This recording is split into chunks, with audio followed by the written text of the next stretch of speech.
Fred, the creature sent to save us all. Chapter 1. The Arrival. I didn't know why I couldn't sleep.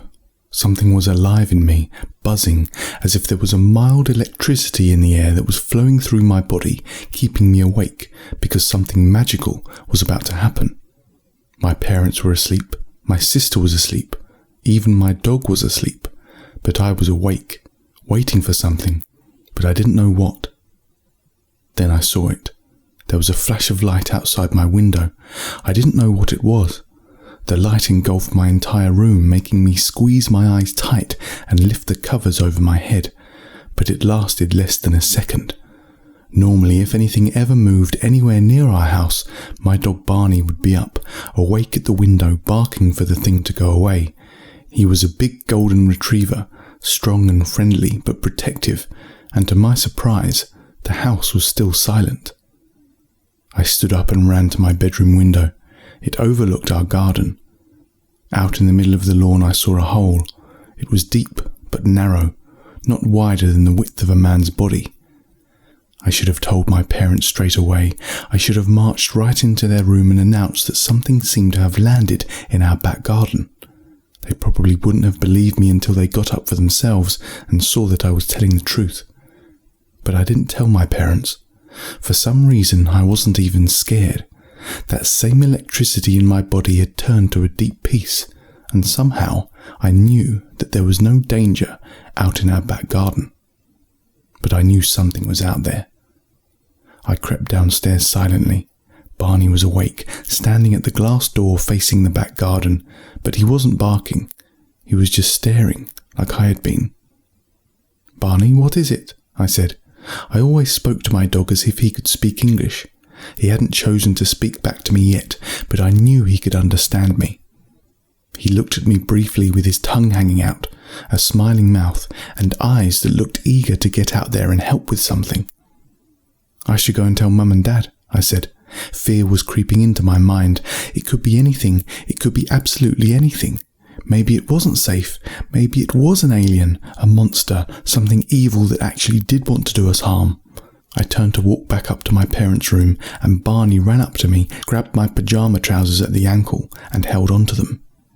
I tripped over and was on my hands and knees. "Get off, Barney," I said. "I'm not letting you go out there by yourself. It could be something dangerous." Barney growled very slightly. I had never heard him growl like that in all my life. It sounded more like please than anything else. He was trying to tell me something. Still, I tried to push his mouth away from my trousers, and as I did, I was sure that I saw something outside. I could see it through the glass of our back door. It was a long-fingered hand that reached up out of the hole in the ground and then collapsed back into it again, disappearing. Barney seemed to hear it, and he let me go and returned to the back door again. This time he barked. Now I didn't know what to do. My instincts were telling me to just open that door and let Barney run out and help, but my head was telling me that if I did, I might be sending Barney straight into a dangerous encounter. Barney started to jump up at the glass door and scratch at it with his paws. He kept looking at me and then jumping up again. As I approached, he even started to nudge my leg with his head. He had never acted like this before. He ran around my legs and started to push me closer to the door handle. Everything in me was now saying to open that door. I trusted my dog. He was always right about everything. And as I went to open the door, just as I went to unlock it, my father appeared behind us. "Wallace," he said to me. "Wallace, what are you doing?" I turned around. "Something's out there," I said. "Something's landed out there." He walked up to the glass door and looked out. He peered through the glass. He didn't have his spectacles on. It was dark. "Where?" he said. "I can't see anything. I need my glasses, really." He bent down to reach into a cupboard to his right by the television, and he pulled out a torch and a spare pair of glasses. My father was always losing his glasses, so he had spare pairs stashed away all over the house. "Oh, that thing? No, that was me and your sister earlier today. When you were at your friend Jack's house, we decided to bury some treasure for people to find in 1,000 years. It was fun. We dug a hole, but we haven't filled it with treasure yet." He put his hand on my shoulder. "Barney wants to get out, doesn't he?" he said. "Let him out. He won't be long. I'll see you in the morning." With that, he turned around, put the torch back in the cupboard beside him, and he began to walk back towards the stairs. I finally opened the door and Barney ran out. I grabbed the torch and saw my father going up the stairs behind me. Barney wasn't interested in going to the toilet as my father had assumed. Barney leapt and bounded his way across the small patio and then across the grass, and his head, neck and front legs disappeared down into the hole. He started dragging something out. It was a limp, almost lifeless looking body, light brown in colour, with long skinny arms, short skinny legs and a bit of a belly. The head was about the size of the belly. "It's an alien," I said to myself. "It's an alien." I stood still at the door. Barney had dragged the thing out so that it lay on its side, arms and legs sprawled out on the grass. It seemed to look at me, and it slowly raised its arms. Barney started to jump up and down, vertically in the air. I had never seen him so excited. I took a step outside and I heard this thing trying to speak to me. "Wah, wah, wah." Its voice was raspy. It sounded dry. The creature looked very dry. I could see its skin was shrivelling up against its body. "Water?" I said. "Water?" "Wah, wah, wah," it replied, tapping its mouth very slowly. I ran inside the house and got a glass of water. I took it outside and stood by the creature on the ground. Its eyes were wide and squinted. I was shining the torch at its body so I wouldn't blind it. I saw it look up to the sky and open its mouth slightly. Its teeth were flat squares that lined up alongside each other perfectly. "Wah, wah," it said again, tapping its mouth.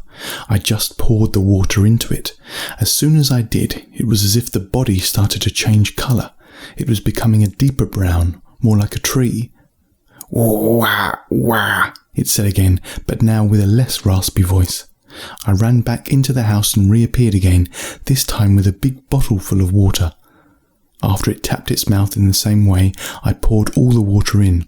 It wasn't even swallowing it. It was as if I was pouring water into a bottomless pit, and by the time I had finished, this little creature about half my size was looking woody like a tree and beginning to stand to its feet. "Ah," it said, standing up and looking around. It patted me on the back as if we were old friends. Barney was looking between me and this creature with eyes that were almost dancing. "What are you?" I said to it. The creature stared at me and smiled with a big grin. "Can you understand me?" I said. It just stared at me, smiling. "You nearly said water," I said, tapping the little droplets at the bottom of my empty bottle. "Wah wah," it replied, nodding enthusiastically. "Wah wah." It patted me on the back again. It felt a bit like a chimp was doing it, slightly clumsily, but weighty, purposeful, and close to human-like. "Wah wah," it said again, nodding. "Wah wah." "Can you say anything else?" I said. "Wah wah is water. What else?" It was still smiling, but it looked away from me. Behind us was a gate at the end of our garden, and that gate led into the forest behind. "Wah wah," it said, pointing to the gate behind us. "Maybe wah wah doesn't just mean water," I said. "Maybe it means everything." "Wah wah." The creature nodded and pointed. "You want to go into the forest?" The creature nodded. "Wah wah." "I can't. I'm not allowed to go in there at night." "Wah wah." "I can let you go if you want." "Wah wah." The creature began to walk towards the gate. I followed after. Barney followed me. "Wah wah," it said as it stood at the gate and tapped it with its finger. I opened the gate for it to walk out. It held out its hand for me to take. It wanted to lead me into the forest. "I can't," I said. "Not at night. It's against the rules." The creature sat on the grass. "Rules?" it said, twiddling its fingers. I closed the gate. "Yes, rules. The things I have to obey, like laws." "Rules," the creature said. It smiled again and clapped its hands together. "Yes, rules. I don't like all the rules, but they are usually to keep me safe. I don't know what's out there in the forest at night. It's easy to get lost, and—" "Rules," the creature said, standing up and clapping its big hands together again. Now I noticed its hands and feet were unusually large, and it started to walk towards the house. "Hang on," I said. "Hang on. You can't go in." I was making up another rule. I was guessing what my father would say if I suggested bringing an alien creature into the house. "Absolutely not," he would say.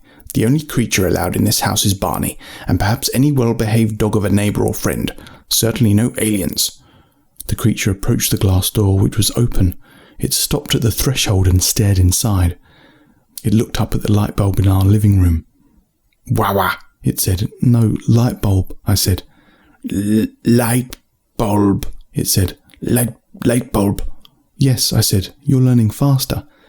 Learning faster," it said, nodding to itself. "Yes, very fast.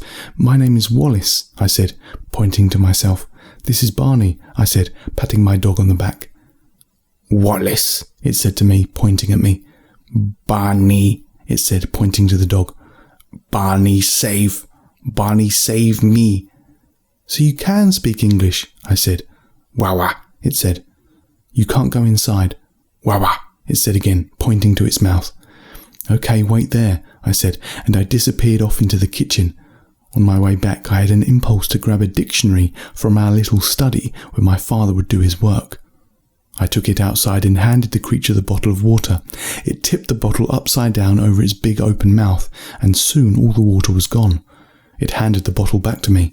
"Wawa," it said. I assumed that wawa now meant thank you. The creature started to pat Barney on the back. "These are all of our words," I said, "but I don't suppose you can read." I handed the creature the dictionary. It looked at it. It gasped. What is it?" I said. "Wawa," it said. "Wawa." It pointed back towards the forest, then to a smaller tree at the side of our garden. Then it started tapping the book. "Oh, yes, we make books out of paper from trees," I said. For some reason I felt slightly guilty and embarrassed.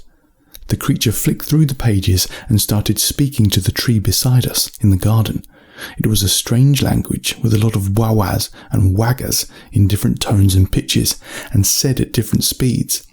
I couldn't understand it at all, and then a slight breeze made the tree move very slightly. It seemed to give a nod towards the creature, and the creature opened its mouth, threw in the dictionary, and swallowed it whole.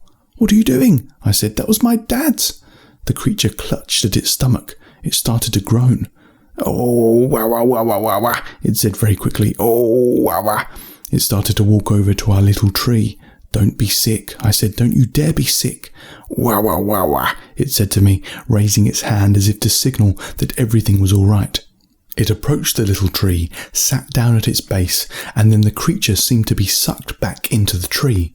The little brown body just disappeared, and then reappeared out of the tree a few seconds later. It stood to its feet, no longer groaning. Then it spoke. "Now I know English," it said, smiling slightly. "English is now better. Before I could feel some words in air, but not many, not lots. Lots of words in dictionary.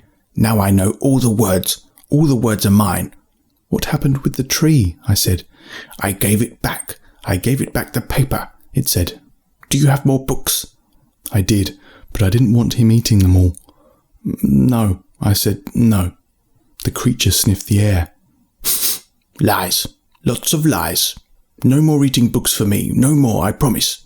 Now I know the words. I can read. I can read now. Where are the books?"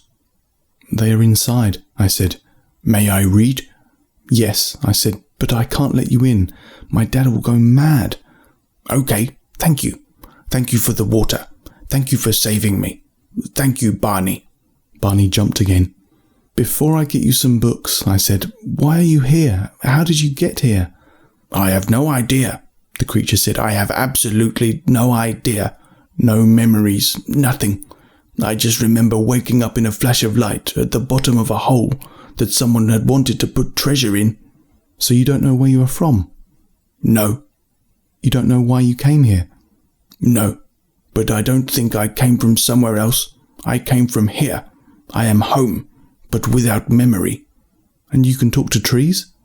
"I can talk to everything. So can you, if you listen." I looked around. "Are you good?" I said. "Good?" "Yes, you know, like the word in the dictionary." "I am me."